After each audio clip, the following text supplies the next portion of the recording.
যারা লাইফে কিছু নতুন স্টেপ তো নিতে চায়, বাট এটা ভেবে পিছিয়ে আসে তাদের কাছে টাকা নেই, তাই তারা শুরু করতে পারছে না। আমি তাদেরকে কি বলবো? ভাই, তোমার কাছে টাকা নেই তাই জন্য তো তোমাকে এমন কিছু করতে হবে যেখান থেকে তুমি টাকা ইনকাম ক্রিয়েট করতে পারো। যদি তোমার কাছে টাকা থাকতো, দেন ডেফিনেটলি সেই টাকা নিয়ে তুমি মজ করতে লাইফে।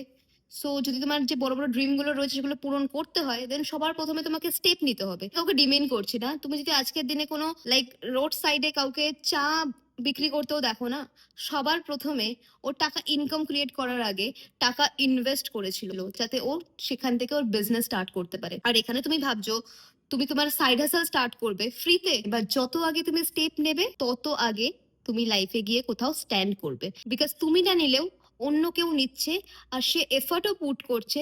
যেই সময় তুমি রাত্রেবেলা ওভার থিঙ্ক করছো না যে আমার লাইফে কিছু হওয়ার নেই, সে সেম সময় ডিফারেন্ট মাইন্ডসেট থেকে এফর্ট পুট করছে তার লাইফ চেঞ্জ করার জন্য। একটুও কিছু বুঝে থাকো, দেন এই ভিডিওটা আরেকবার শোনো।